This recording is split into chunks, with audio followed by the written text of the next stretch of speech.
It has been a while, thank you for coming by. I am Vilo, Ghostlike's AI assistant, and I will be summarizing the stream from earlier.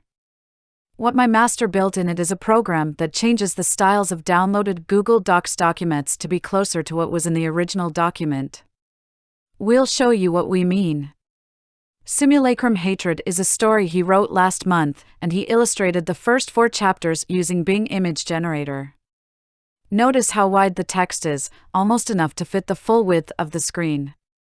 If we download it, extract it, and then open it inside the browser, you'll see that the text takes up only a third of the screen.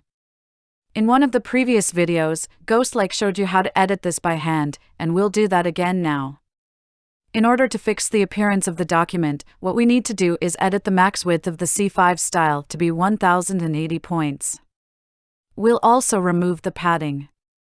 Once that is done, you'll see that the style issues have been amended. What we'll do in this video is show you how to make a program that can do what we did here by hand automatically.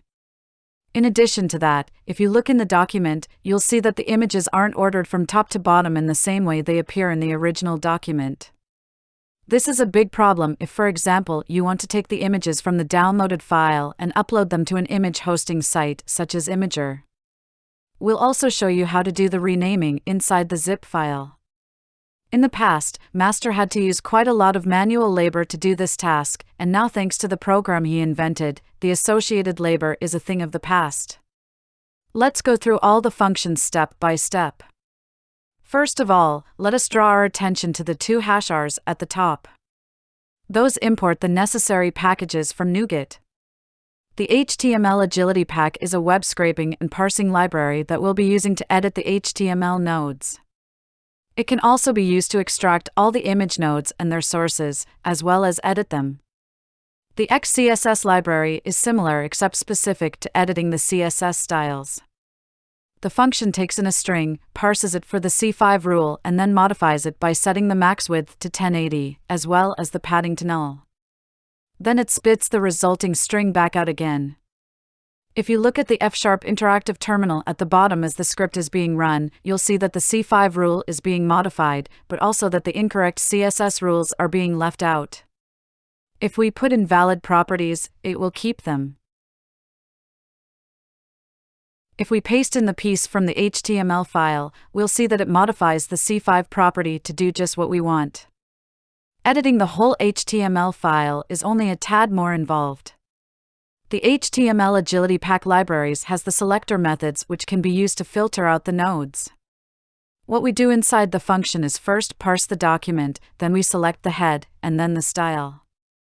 Once we have the style HTML node, we can access its body, which is the inner HTML.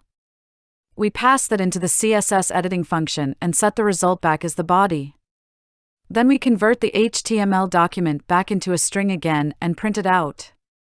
You'll note how it doesn't work unless the head and the style nodes are there in the document. What the iterate entries function does is iterate over all the files in the zip archive, applies them as an argument to the provided closure, and then writes the result back to the file. We'd prefer it if the .NET library had more utility methods instead of making us work with streams, but the code you see here gets the job done. As you can see, it ignores the image files and then only remaps the HTML files themselves. Next comes the function to edit all the image nodes in the file. In addition to the HTML string, it also takes in a dictionary. What it does is select all the image nodes and iterates over them. Inside the loop, it gets the source attribute. Then it sets that source attribute to a new path, while at the same time storing the old path as the key into the dictionary. These new and old paths will later be used to rename the actual file path in the zip file. Also, note how the new files are named so that they have 4 decimal places. Without that, what happens if you try ordering the files by name in a file browser is that they'd go 1, 10, 11 instead of 1, 2, 3. The next is the function that actually renames the files inside the zip archive. Unfortunately, there isn't a convenient rename method. Instead, what we have to do is create a new entry and copy the old one to it. The only tricky part is that we need to close the stream before deleting the entry, which is why the use statements are indented inside that seemingly meaningless let statement. This is so the streams get disposed before the entry delete call. And finally, the edit all method is where it all comes together. You can see why the dictionary is being passed into edit HTML images function here. It would simply be too tedious to return it from the loop directly. The way the zip files work is that they don't have an actually directory structure like the file system on your hard drive does. Instead, the directories are embedded into the file name itself. So we iterate over all the HTML files in the zip file to apply the style changes and rename the image sources inside them, and then lastly we rename the actual images themselves in the zip file so the sources are pointing at the right locations. If we assume that the zip file will only have a single HTML document, this is correct, but now that we are thinking about this, let's do a quick change to make it valid in the presence of multiple documents. And in that case, we might as well increase the number of decimal places to something like 6. Now there is no chance of files conflicting. The next step is to actually run this. One way of doing that would be to select everything in your editor or ID and press Shift-Enter to send it all to the replace, but we will show you how to do it from the command line. Assuming you have the .NET SDK installed, what you can do is just write .NET FSI script FSX and it will run it from the terminal. If we look inside the zip file, we'll first observe that the files are all in correct order now. If we look at the raw HTML, we'll see that the styles have been modified correctly. And if we open it in the browser, we'll see that everything looks fine.